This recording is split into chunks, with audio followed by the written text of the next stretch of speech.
Hi everyone, The Simple Dad here.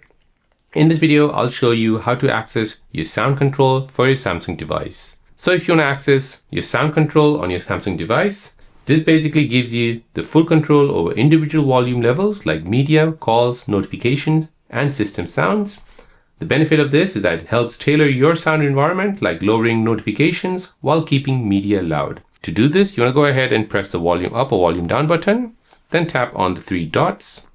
Here you can go ahead and control all of these settings for your sound. You have your system sound, you have your notification sound, you have your AI assistant sound, you have your ringtone sound, and you have your media sound. So by doing this, you can control all of these sounds on your Samsung device.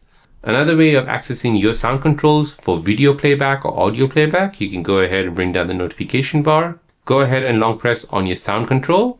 Here you'll be able to see the Dolby Atmos feature. So it's set on auto. You can see the equalizer, it's set on balanced. You can go ahead and mess about with the boost dialog and the loudness normalization.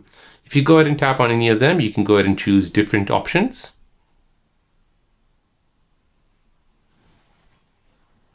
And like this, you can go ahead and access your sound control for video playback or audio playback as well. So there you go guys, that is how to access your sound control for your phone and your video playback or audio playback on your Samsung device. If you're new on the channel and you want to find out more about your iPhone, your Android phone, or any other social media apps, then don't forget to subscribe to this channel to become a part of the Simple Dad community.